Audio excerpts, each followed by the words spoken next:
Ya, pernah gitu. tidak misalnya satu malam gitu operasi, kemudian ada anak-anak itu kemudian dibawa, diselamatkan dulu di dinas sosial, kemudian dicari, kita tunggu siapa yang mencari? Setiap minggu kami lakukan.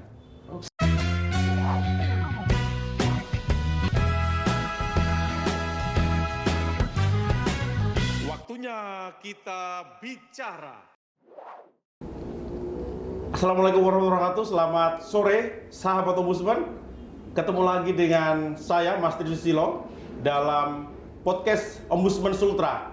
Waktunya kita bicara. Baik, kali ini kita kedatangan tamu istimewa di Kota Kendari. Beliau masih muda, energik, dan mobile. Beliau adalah Haji Zulkarnain Qadir SE ME. Selamat sore Pak Wali Kota. Sore, Assalamualaikum warahmatullahi wabarakatuh. Waalaikumsalam warahmatullahi wabarakatuh. Sehat ya? Alhamdulillah sehat. Kayaknya satu hari tidak istirahat ini. Ya. Kemana saja hari ini Agida? Kita kedatangan tamu istimewa juga. Pak Presiden Republik Indonesia berkunjung ke Kota Kendari. Sudah jadi kelima kali kayaknya beliau. 4 kali. 4 kali. 4 kali alhamdulillah. Dan ini yang ketiga kali beliau nginap. Oke. Iya. Dan Kota Kendari menjadi tempat menginapnya. Alhamdulillah. Ada persiapan khusus kedatangan Pak Jokowi? Ya tentu ya sebagai kepala negara, kepala pemerintahan, dan kita di daerah tentu bangga ya, dikunjungi oleh beliau. Ya tentu kita mempersiapkan koordinasi dengan berbagai pihak agar supaya kedatangan beliau ke Kota Kendari berjalan lancar, seluruh agendanya bisa berlangsung dengan baik dan mendapat kesan yang positif kan, karena alhamdulillah lancar. Beliau tiba kemarin sore dan kemudian sudah pulang pagi tadi. Dan alhamdulillah beliau sangat terkesan dengan kemajuan dan perkembangan kita di Kota Kendari dan Sultra secara keseluruhan. Iya. Bapak Wali Kota Kendari, Zulkarnain Qadir, beliau lahir di Kendari, 4 Maret tahun 78. Iya. Ya. Kecil di Kendari, SD, SMP, SMA. Sampai S2, tidak pernah meninggalkan Kendari. Seluruh ijazah saya dari TK, SD, SMP, SMA, S1, S2 Kendari semua. Di Kendari ya? Iya. Ada apa? Pengalaman kecil mungkin bisa dicerita yang menarik tentang Kendari ini. Iya. Ya artinya kan kita lahir betul-betul tahu ya tumbuh kembang Kota Kendari. Dulu kita belum tahu ini daerah Uwa-Uwa, yang kita tahu kan cuma Mandonga kota gitu ya. Dan jalur cuma satu waktu itu kan. Makanya saya betul-betul merasakan dulu lahir di pasar kota. Ya, di tengah pasar kota karena bapak mama saya pekerjaannya menjahit. Kemudian setelah itu pindah ke depan sekarang Rumah Sakit Santa Ana. Makanya saya TK-nya di Bayangkara. Bayangkara yang maksud di Polres Lama. Polres Lama. Itu TK saya tuh. Makanya dulu kalau ditanya cita-citanya apa, jadi polisi. Ternyata jadi wali kota. Nah, setelah SD, kemudian saya pindah ke Saranani. Setelah SD ke Saranani? Iya, pindah ke Saranani. Makanya sekolah di SD 3 Mandonga. Kemudian SMP 1. Kemudian SMA Mandonga. Kuliah di Unhalu S1 S2. S1 dan S2 di Unhalu? Iya. Anda ada rencana untuk melanjutkan doktor? Sementara berjuang. Unhalu juga? Atau akhirnya di luar, karena masa ini kan pendidikan terakhir, masa sama sekali nggak ada pengalaman di luar ya gitu. Saya sangat appreciate sekali dengan Pak Wali karena begitu diberikan amanah sebagai Wali Kota Kendari, dilantik sebagai Wali Kota Kendari tanggal 22 Januari. Betul, 2019.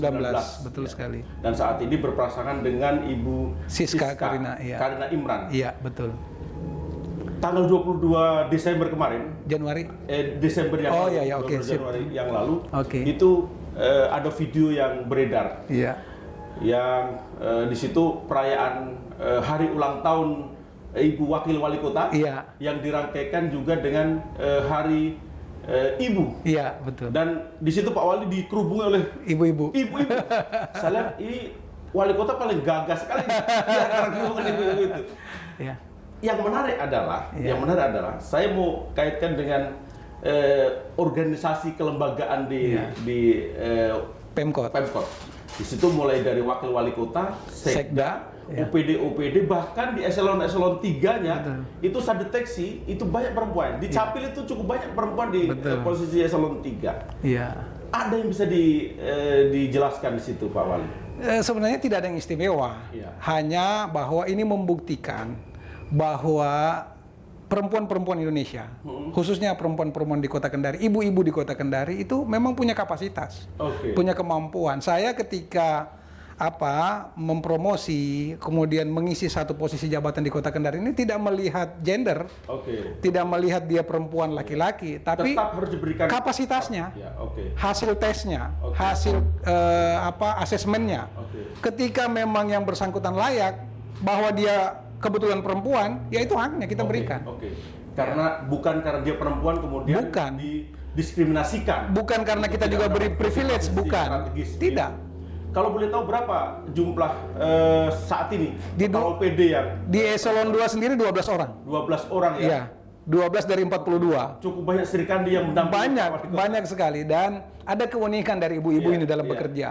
Artinya ibu-ibu itu kan kalau bekerja lebih telaten Iya. gitu ya. Kemudian perintilan-perintilan kecil-kecil itu Iya. benar-benar mendapat perhatian. perfeksionis.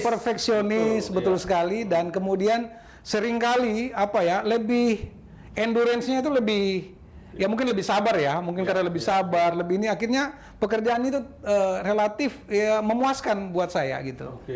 Iya, oke. iya. Oke. Dan itu terasa bisa membackup full apa yang menjadi visi misi pemerintah Kota Kendari hari ini ya. Betul sekali. Jadi kita betul-betul merasakan itu, ya misalnya di dinas-dinas tertentu, misalnya dinas kebersihan, lingkungan hidup. Itu kan kalau kita pendekatan laki-laki, Iya. seringkali kan pendekatannya taktis, Iya. kemudian to the point kan begitu. Iya. Tapi justru malah pendekatan-pendekatan seperti ini kadang kalah dengan pendekatan ibu-ibu yang humanis, Iya. yang lebih persuasif, Betul. yang lebih dengan segala kelebihan mereka malah tuntas kan gitu. Jadi Iya. ya saya bilang ya ini kesempatan buat teman-teman membuktikan gitu. Oke. Dan Pak Wali memberikan ruang yang sama Iya. antara semua ASN di Betul. pemerintah kota, baik laki-laki perempuan, sepanjang memiliki kapasitas dan hasil merit itu Iya. memang menunjukkan bisa Iya. Oke, Iya. akan dilantik menjadi Iya. pejabat dan diberikan amanah untuk itu. Iya. Dan kemarin kita beberapa waktu yang lalu sedih ya, karena ada kejadian yang Betul. melukai kedamaian kota. Iya. Karena ada gesekan antara ormas, dan semoga ini terakhir kali. Betul sekali, Dan itu iya. kembali. Iya. Dan saya lihat Pak Wali juga ada upaya-upaya langkah-langkah yang Betul. dilakukan. Mungkin Iya. bisa dijelaskan. Ya, sebelum saya menceritakan apa yang kami lakukan, tapi saya ingin mengatakan begini Pak Mastri. Peristiwa kemarin tentu memberikan pelajaran besar buat kita semua. Iya. Dan kalau boleh dari peristiwa ini ada hikmah yang bisa kita petik, saya ingin mengatakan bahwa ternyata kita sudah cukup dewasa. Oke. Ya kan, terbukti bahwa memang peristiwanya ada, terjadi, itu tidak bisa kita pungkiri. Dan ada korban kan. Tetapi yang ingin saya sampaikan lewat kesempatan ini Pak Mastri, bahwa ternyata kita sudah cukup dewasa. Dalam arti kita merespon dengan sangat positif. Iya. Semua pihak menghimbau untuk memberikan Damai. kesejukan, Iya, betul. memberikan ketenangan, memberikan wejangan. Media juga bersikap memberikan sangat informasi yang proporsional, sangat baik. Iya. sangat profesional. Iya. Semua kita, Iya, jadi alhamdulillah sehingga situasi itu bisa cepat Iya, teratasi. Saya sendiri tentu sebagai pemerintah kota, karena memang punya kewajiban untuk itu, ya membangun komunikasi dengan semua pihak. Iya. Ya saat itu persis setelah peristiwa terjadi kami mengontak tokoh-tokoh masyarakat, ya by phone, ada yang kami temui langsung. Ya walaupun tidak diliput media ya, kami coba temui langsung untuk kemudian mendengarkan, mendapatkan nasihat, mendapatkan masukan, saran. Kami juga berkoordinasi dengan seluruh Forkopimda, luar biasa. TNI Polri bergerak sangat cepat. Saya koordinasi dengan Pak Kapolres, dengan Pak Dandim untuk kemudian mengambil langkah-langkah yang diperlukan dan terukur tentunya. Alhamdulillah situasinya kondusif, dan ya sekali lagi kunjungan Pak Presiden hari ini menjadi bukti bahwa kalau Pak Presiden saja sudah bersedia berkunjung ke Kendari dan bahkan nginap di Kendari, tidak perlu lagi ada yang kita jelaskan. Tidak perlu lagi ada penjelasan terkait dengan bagaimana situasi Kendari saat ini. Karena kalau situasi Kendari dinyatakan tidak aman, tidak mungkin Pak Presiden datang ke Pampres misalnya, tidak mungkin. Belum aman, maka Presiden tidak akan datang ke Kendari. Dan tidak mungkin nginap. Tidak hanya datang. Kalau datang ya mungkin jadi. Tapi ini nginap Pak. Dengan beliau, alhamdulillah tadi malam. Bahkan ya sedikit bocorannya, tengah malam beliau masih rapat bersama Pak Menteri dan minta disediakan ikan bakar hangat. Oh luar biasa, itu kebahagiaan buat kami. Iya, luar biasa. Dan saya kira semua masyarakat, semua sahabat-sahabat Ombudsman, semua pihak, marilah kita menjaga kedamaian Kota Kendari. Betul sekali, Sulawesi Tenggara, karena ini milik kita semua. Betul sekali. Kita mesti menjaga, memelihara kedamaian ini. Sehingga kita bisa lebih nyaman tinggal di Kota Kendari dan Sulawesi Tenggara. Pak Wali, dari hampir 4 tahun betul sekali. 4 tahun menjabat sebagai wali kota didampingi oleh Ibu Wakil Wali Kota, Ibu Siska dan Sekda Kota Kendari, Ibu Nahwa Umar. Banyak hal yang sudah ditorehkan. Alhamdulillah. Artinya beberapa prestasi dan pembenahan di sana sini bisa sudah dilakukan gitu. Kalau boleh di-share ke kawan-kawan di sahabat Ombudsman, mungkin Pak Wali bisa menjelaskan apa penghargaan atau yang lain dari pemerintah pusat atau dari pihak lain ke pemerintah kota. Terima kasih Pak Mastri, terkait dengan apa yang dicapai saat ini. Tapi saya ingin mengawali begini, bahwa saya mengulang di beberapa kesempatan bahwa membangun itu tidak ada garis finishnya. Iya kan? Artinya berkesinambungan. Apa yang kita capai hari ini juga akumulatif dari para pendahulu kita, senior-senior kami yang sudah meletakkan dasar Kota Kendari, pembangunan Kota Kendari, dan itu harus kita hormati dan kita apresiasi. Nah, bahwa hari ini kita melakukan dan mendapatkan apresiasi dari berbagai pihak, itu adalah kerja bersama. Saya ingin sampaikan ini adalah kerja seluruh pihak, termasuk masyarakat Kota Kendari, karena tidak mungkin kita bisa mencapai hal-hal tersebut kalau tidak mendapat support dan dukungan dari berbagai pihak. Katakan misalnya kerja keras para camat, lurah, RT, RW. Kemarin kan kita baru mendapat apresiasi sebagai pemerintahan yang meritokrasi Artinya sistem pengisian jabatan, promosi sesuai dengan ketentuan mekanisme yang berlaku, dan memang itu kami tempuh Pak Mastri, karena setiap yang kami mau lakukan itu kami konsultasikan dulu ke Komisi ASN. Kemudian kemarin juga kita dapat kategori kota kreatif, karena anak-anak muda Kendari potensinya sangat luar biasa, akhirnya diapresiasi oleh Kementerian UMKM dan Menparekraf Terus kemudian ada beberapa lagi yang kemudian salah satunya yang paling menonjol saya kira Mastri adalah Kota Kendari ditetapkan sebagai 5 besar kota yang menduduki indeks pembangunan manusia tertinggi secara nasional.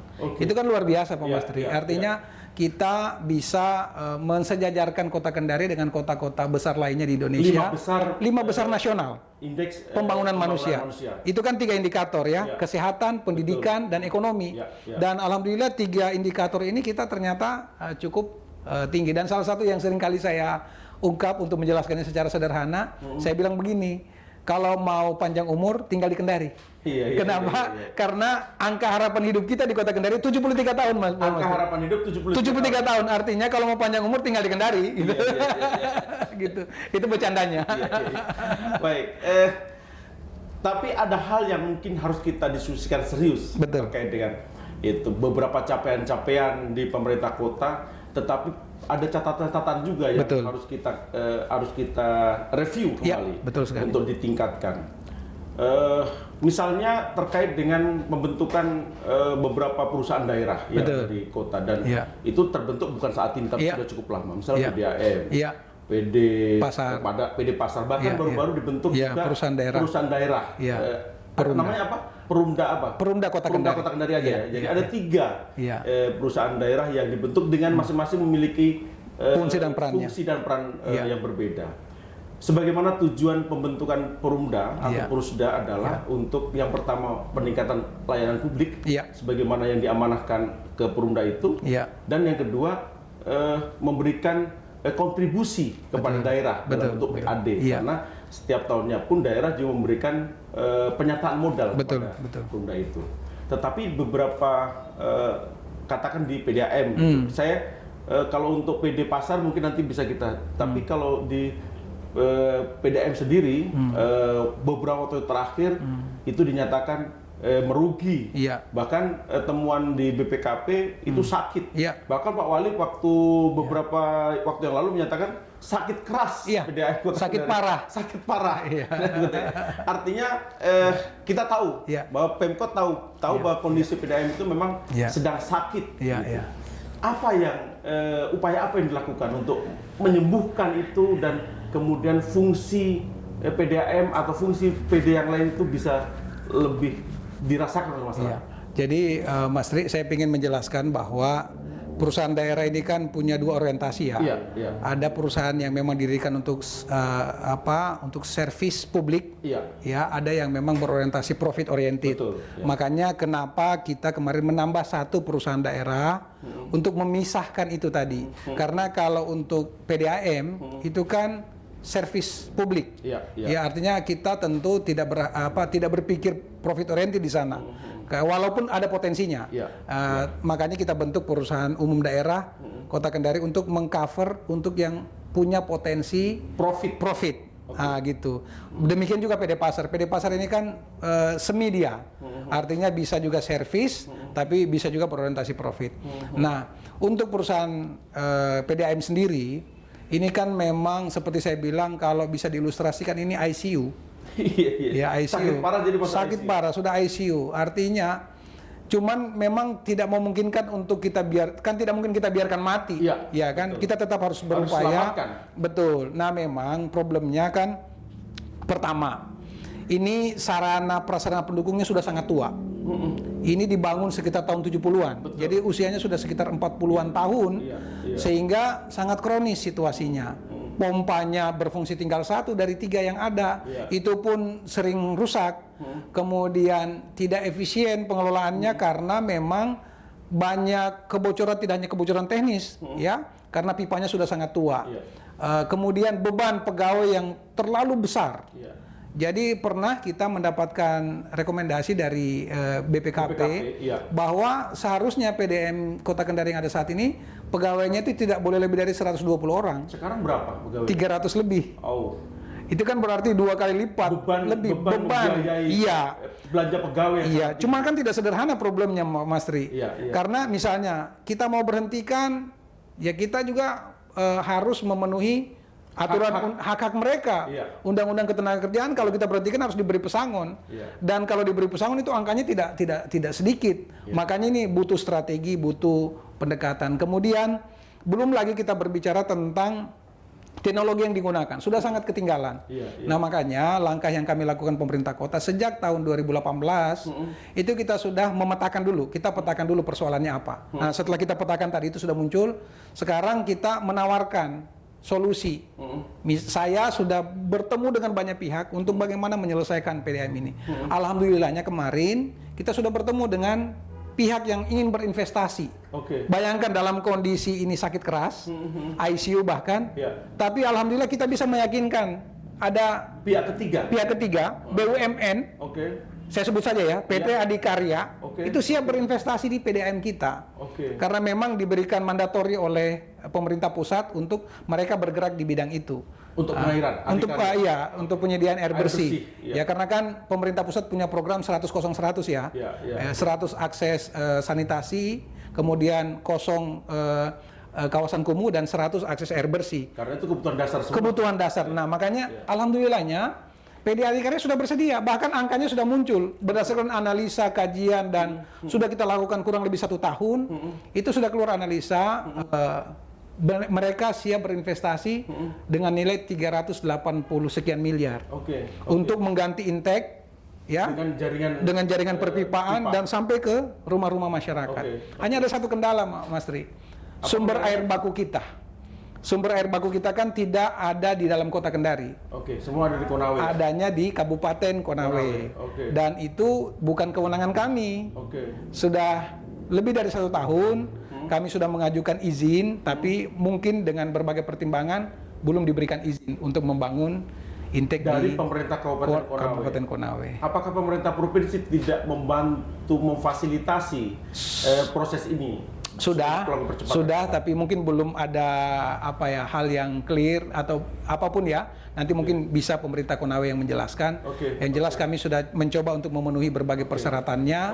Dan tinggal itu, kalau itu kemudian kita dapatkan, insya Allah janji dari pihak Adikarya dalam waktu insya Allah 1 tahun semuanya bisa dibangun, kemudian diselesaikan, dan kita sudah mulai bisa menikmati air yang bersih. Bahkan dalam hitungan kita berdasarkan hasil kajian feasibility study yang kita lakukan, itu bahkan nanti kalau ini sudah berjalan Pak Mastri, tarif air kita di Kota Kendari bisa kita turunkan, sehingga masyarakat tidak hanya menikmati air yang lebih bersih, air yang lebih lancar, tapi juga bisa lebih murah, gitu. Bicara tentang tarif air PDAM, kemarin kami diskusi juga dengan BPKP bahwa seharusnya gubernur mengeluarkan SK terkait dengan tarif batas bawah dan batas atas tarif PDAM.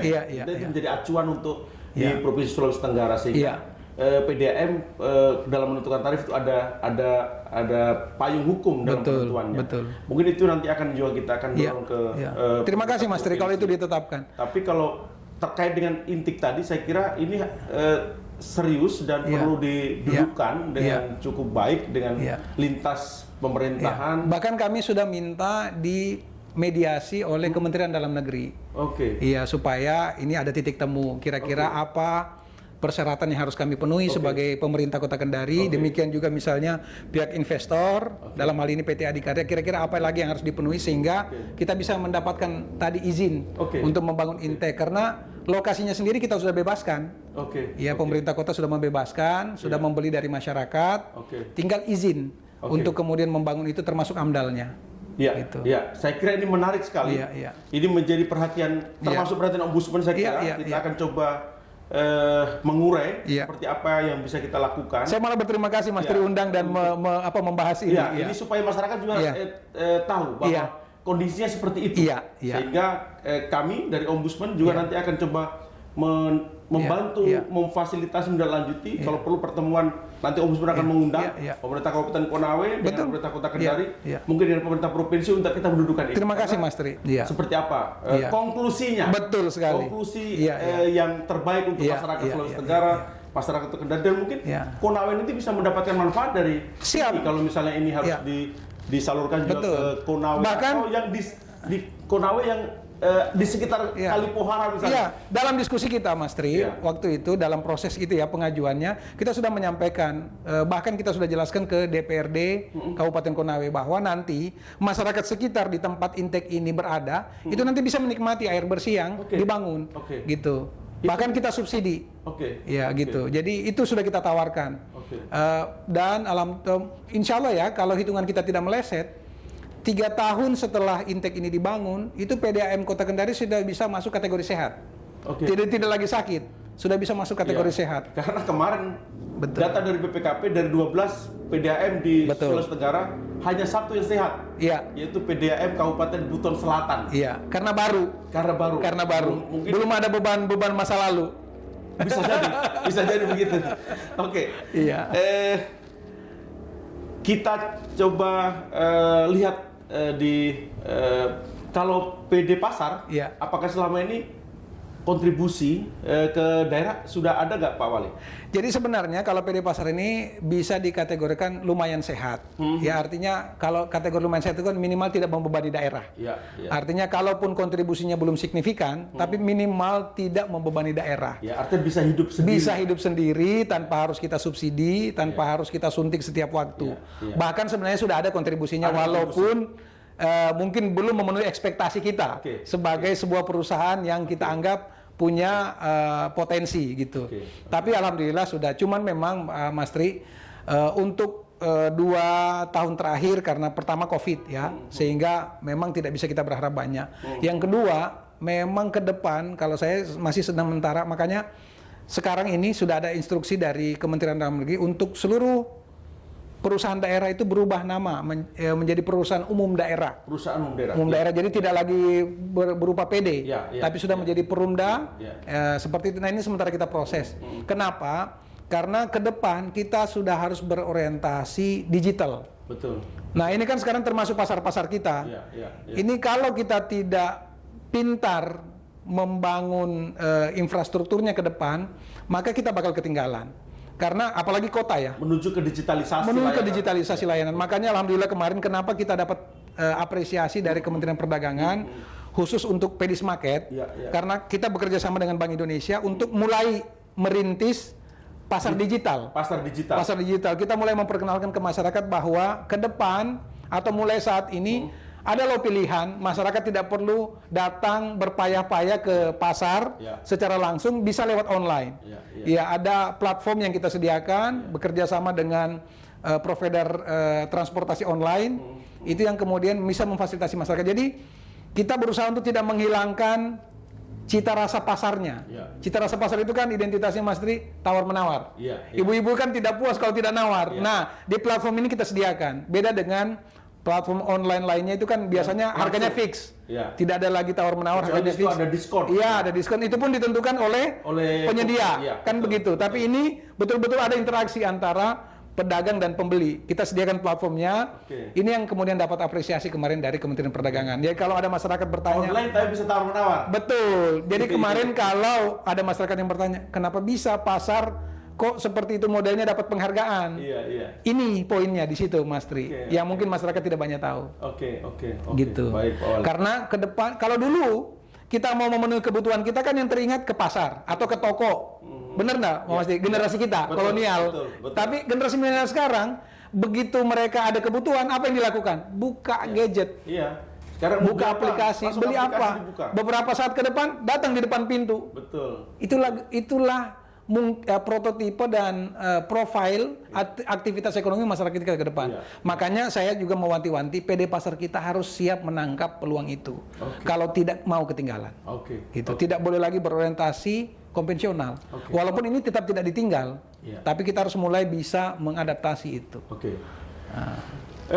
Di Kota Kendari saat ini kita lihat penataannya sudah cukup bagus. Alhamdulillah. Trotoar sudah mulai dibangun, ditata, tracking. Tapi ada satu hal yang masih mengganggu pemandangan mata kita. Pertama, ketika di lampu merah masih banyak anak-anak di bawah umur itu meminta-minta. Kemudian kadangkala pada saat malam hari itu kalau Pak Wali melintas malam hari di depan SMA 4 atau di Baruga sana, itu banyak anak-anak kecil yang tergeletak di bawah. Saya kesannya kayaknya mereka itu diorganisir betul sekali oleh satu kelompok orang. Kira-kira apa yang bisa dilakukan supaya pandangan kita bisa tidak melihat itu lagi di Kota Kendari sini, Pak?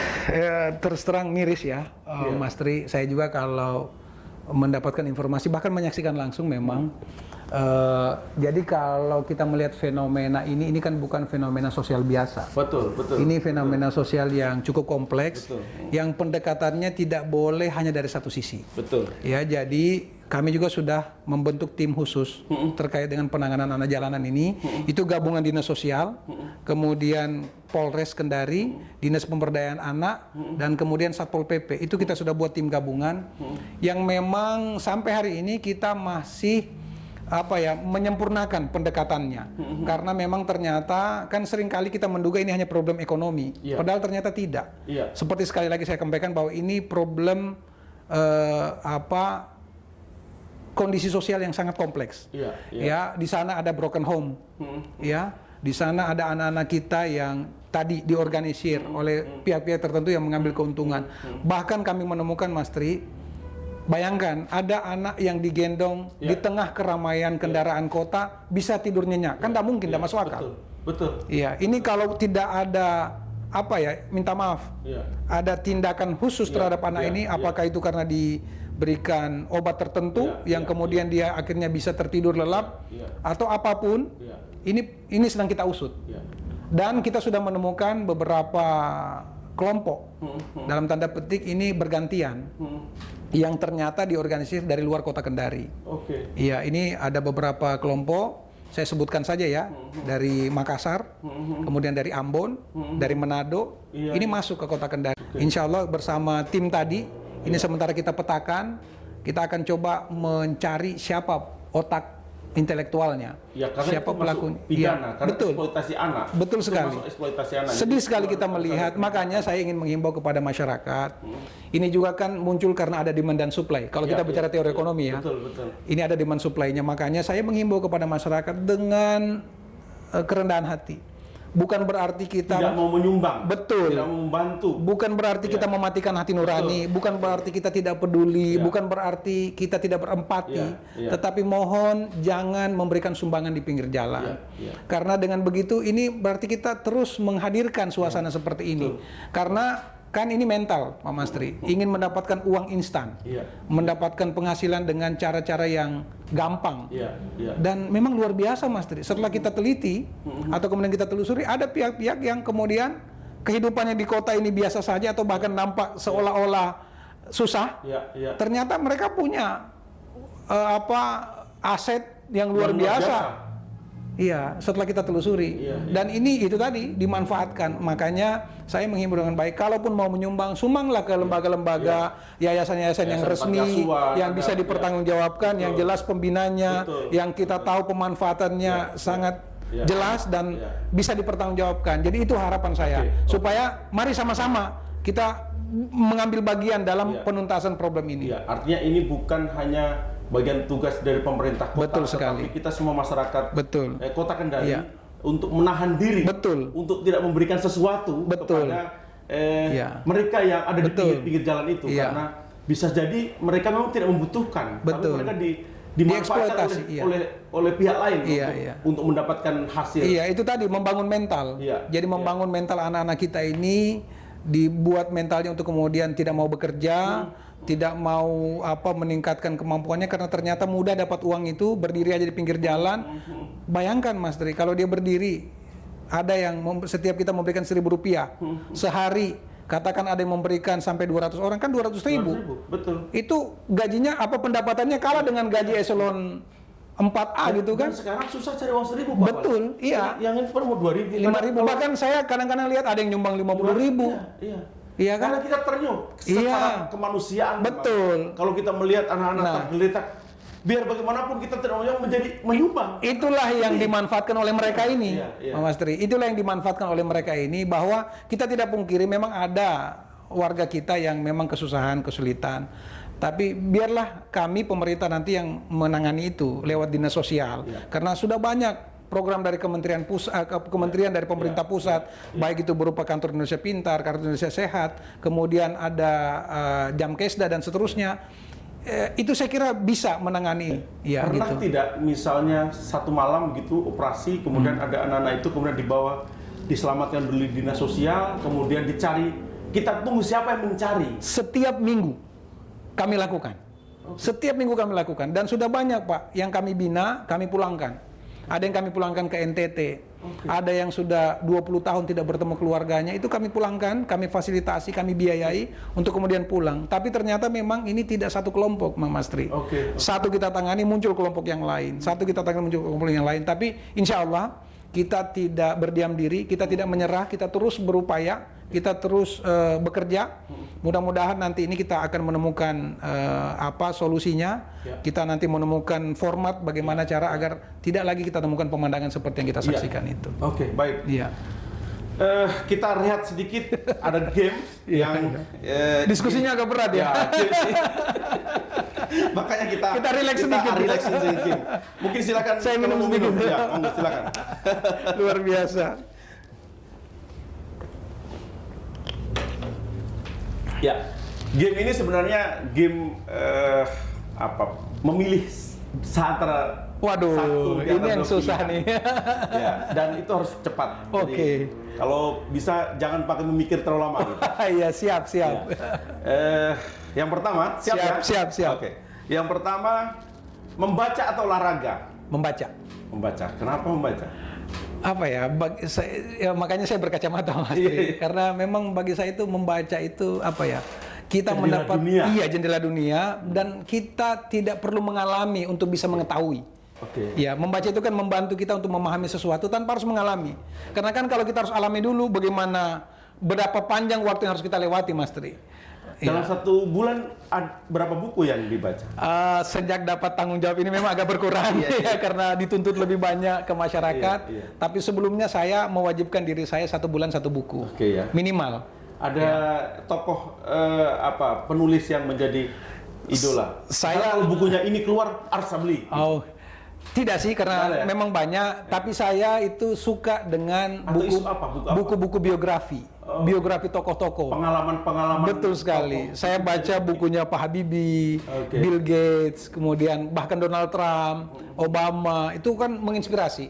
Iya. Kemudian banyaklah tokoh-tokoh kita yang nasional juga, pahlawan-pahlawan kita. Bung Karno saya baca, ya.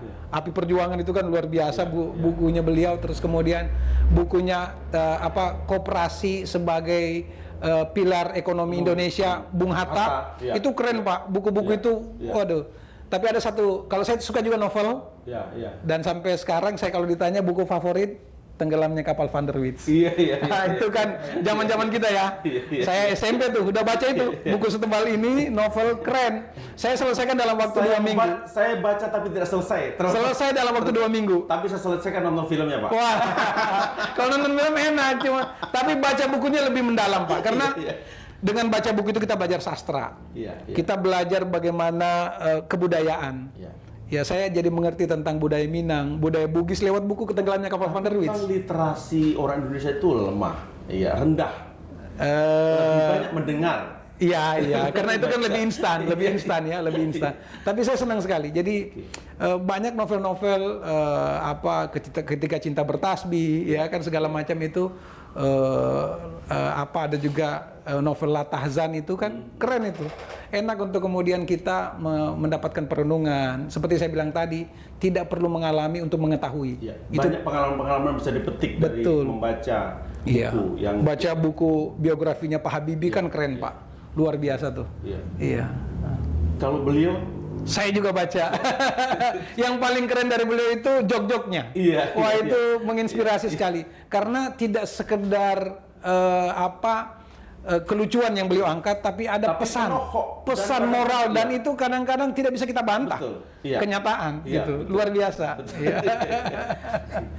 Kenapa ini kita pasang di sini, Pak Wali? Karena Gus Dur adalah tokoh yang pluralisme, yang sangat berjasa atas terbentuknya Ombudsman Indonesia.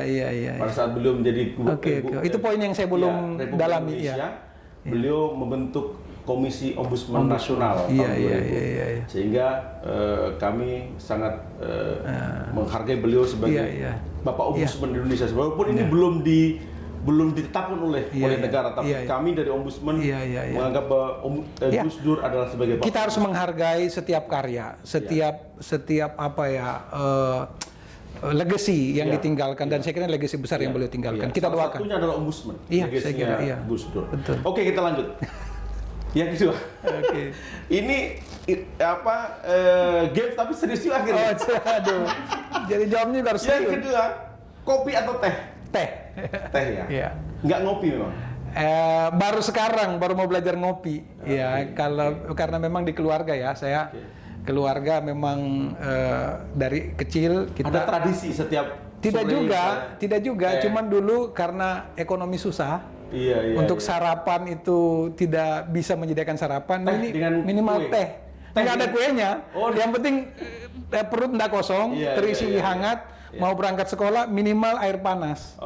Yang kita sebut air panas itu teh. Itu cerita masa lalu. Jadi saya waktu kecil. Saya waktu kecil seperti itu, karena itu tadi tidak seperti anak-anak pada umumnya mungkin ya, yang disediakan sarapan sebagai beda anak-anak kita sekarang kan. Supaya tidak kosong perutnya dan kemudian bisa fokus belajar ketika di sekolah. Mama saya itu setiap mau berangkat minum teh dulu. Minum teh dulu karena kan teh relatif murah ya. Relatif murah, mudah bisa satu ini bisa dinikmati banyak. Banyak gelas. Satu celup itu bisa berapa? Sekarang celup, dulu kan belum ada celup. Kan? Dulu mau ada celup itu diaduk satu teko udah satu keluarga. Nah, itu dalam rangka penghematan. Yang ketiga.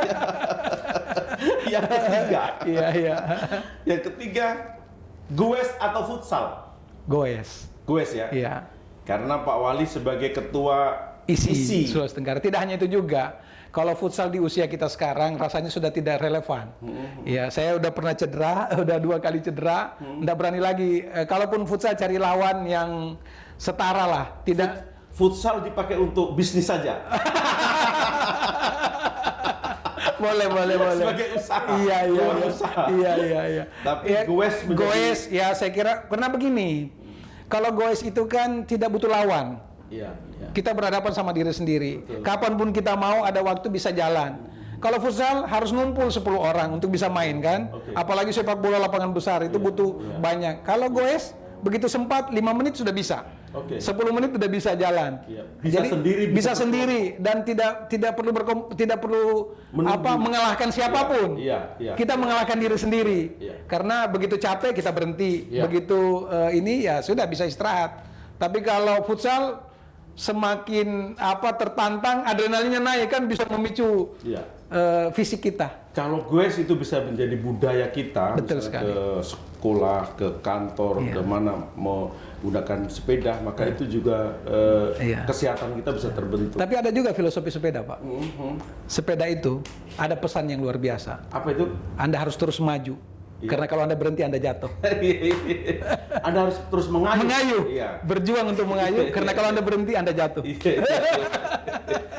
Tapi mungkin yang perlu dipikirkan di sini Pak Wali terkait dengan trekking sepeda di kota. Ini tuh bisa dipikirkan ke depannya. Sedang kita persiapkan. Supaya ketika kita bersepeda kita tidak aman. Tiba-tiba disenggol orang dari belakang atau seruduk kayak gitu. Itu mungkin yang bisa kita kita pikirkan untuk di kota. Berikutnya yang keempat, ini soal makanan. Soal makanan. Bakso atau nasi goreng? Bakso. Iya. Saya dipengaruhi istri. Ini makanan kesukaan istri, makanya saya ikut menyesuaikan karena bentuk cinta sama istri. Iya. So sweet. Kan harus begitu, Mas Tri. Kita kalau mau harmonis, mau ini kan harus take and give. Ya artinya apa yang disenangi oleh istri kita juga harus ikut senang. Walaupun tidak harus memaksakan diri kan begitu sebaliknya. Nah, ternyata bakso ini makanan favorit istri saya. Makanya kemarin ketika haji kita pun cari bakso di sana. Ternyata dapatnya bakso onta. Di Arab ya? Iya, di Jeddah dapatnya bakso onta. Demi untuk makan bakso. Iya kan, berapa hari kan kita di sana. Beda nggak bakso? Beda sekali. Iya, beda sekali. Tapi ya minimal sedikit terobati kerinduan terhadap bakso. Itu cerita di baliknya. Yang terakhir ini game yang terakhir. Jadi pejabat publik atau jadi pengusaha? Waduh. Pejabat publik. Karena sekarang ini menjabat ya. Karena kalau bilang tidak nanti dikira kita tidak sungguh-sungguh. Pilihannya adalah sekarang menjadi pejabat publik. Iya, karena saya kira jadi pejabat publik ini kan panggilan moral ya bagi kita, Mas Tri. Karena memang walaupun kita tahu ini tidak mudah, walaupun kita tahu ini mengandung resiko, bebannya juga tidak sedikit, ya. Karena sedikit kita keliru, memposisikan diri, kemudian apalagi mengambil kebijakan dan keputusan, resikonya sangat besar. Dan tidak hanya buat diri kita, tapi buat orang lain. Tetapi ada satu pesan yang saya dulu selalu terngiang-ngiang sampai sekarang, bahwa bagi kita yang punya idealisme, yang punya keinginan untuk berkontribusi, jangan pernah menjauhi area-area politik ataupun publik. Kan seperti itu ya? Kenapa? Karena kalau kita semua yang punya idealisme menjauhi area ini, maka siapa yang akan mengisi? Betul. Kan begitu. Makanya itulah yang menyemangati saya untuk bismillah, kemudian mengambil langkah. Makanya saya sering kalau ditanya, ini sering sekali saya ulang, bahwa ini tersesat di jalan yang benar sebenarnya. Jadi pejabat publik ini tersesat di jalan yang benar. Tapi apakah pada saat dulu kalau masih kecil TK, oke lah misalnya karena tadi mau jadi polisi. Ketika perjalanan kemudian SMP, SMA dan kuliah, apakah ketika kuliah itu Pak Wali Kota pada saat itu sudah berpikir saya jalannya adalah akan menjadi pejabat publik nanti? Sama sekali tidak. Tidak ada terbayang sama sekali. Karena kan begini ya, kadang-kadang perjalanan hidup kita itu kan membuat kita semakin realistis ya, Mas Tri ya. Mungkin kalau kita masih anak-anak bolehlah kita punya obsesi, punya cita-cita, apa aja, mau jadi astronot sekalipun boleh. Tapi semakin naik, kita semakin realistis. Bahkan saya pernah di satu momen itu berpikir yang penting saya bisa menyenangkan orang tua. Yang penting saya bisa membahagiakan mereka. Karena ya tahulah, karena dulu situasi ekonomi berat. Saya kan dulu pernah berkesempatan untuk kuliah di luar kota Kendari.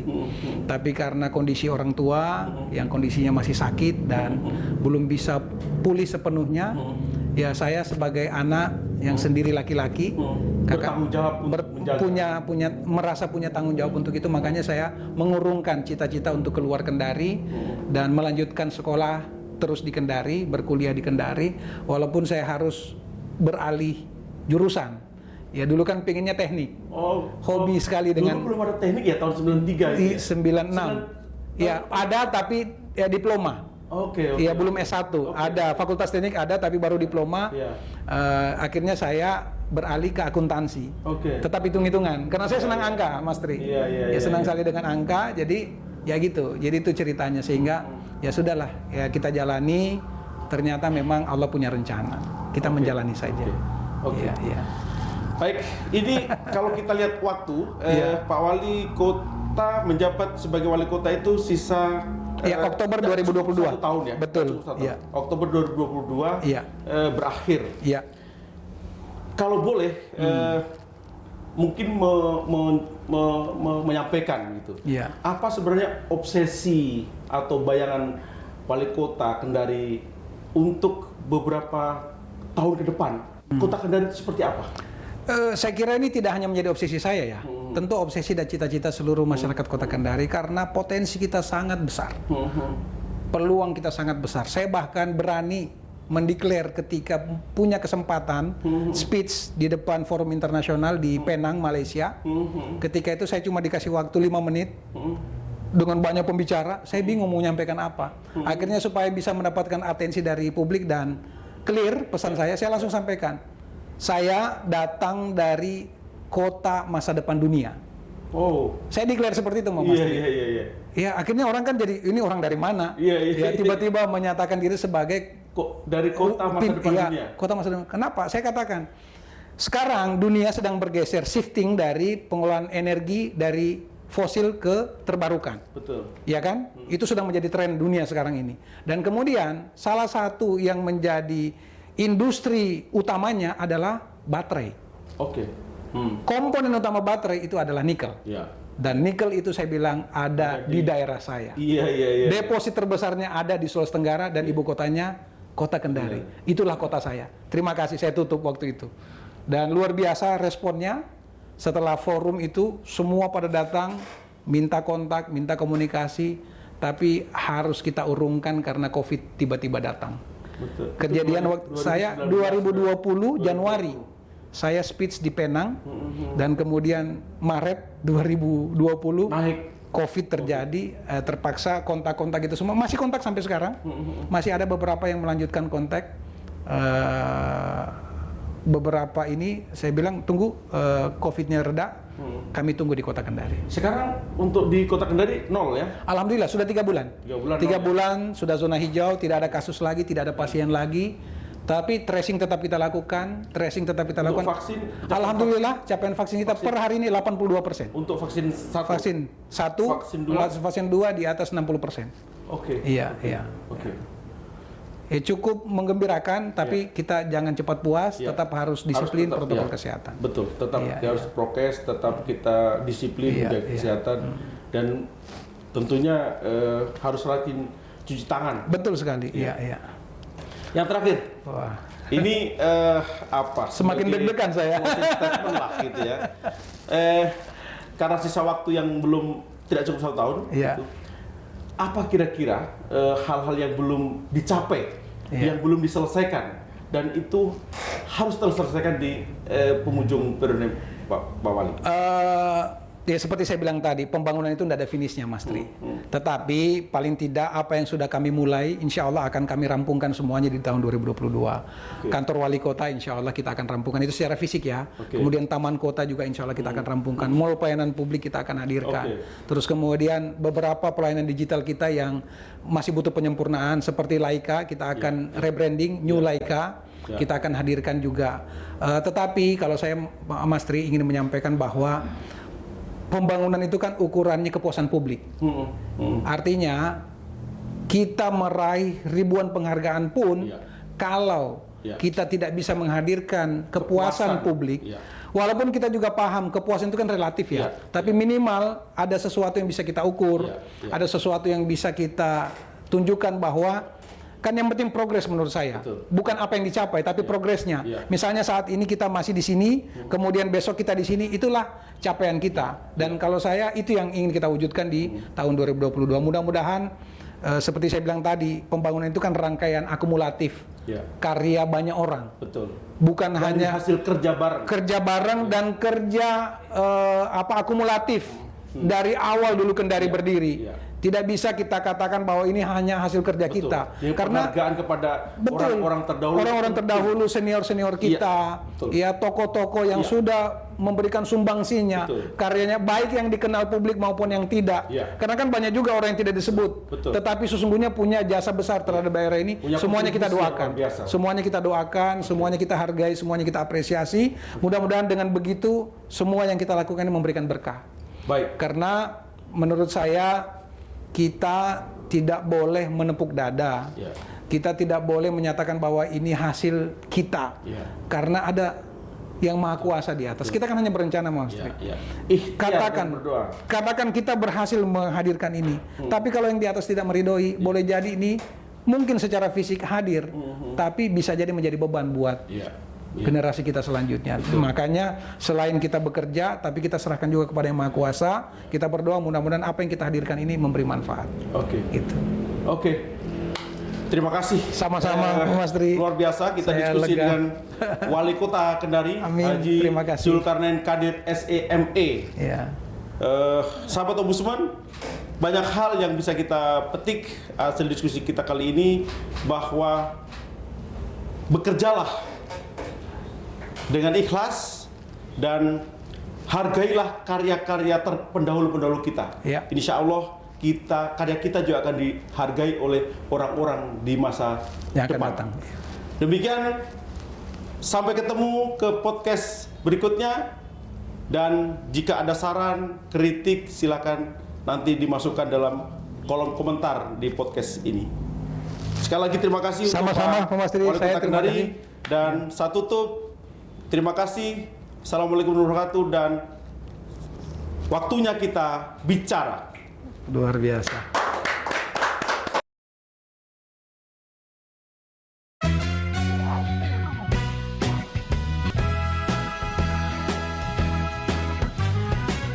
Waktunya kita bicara.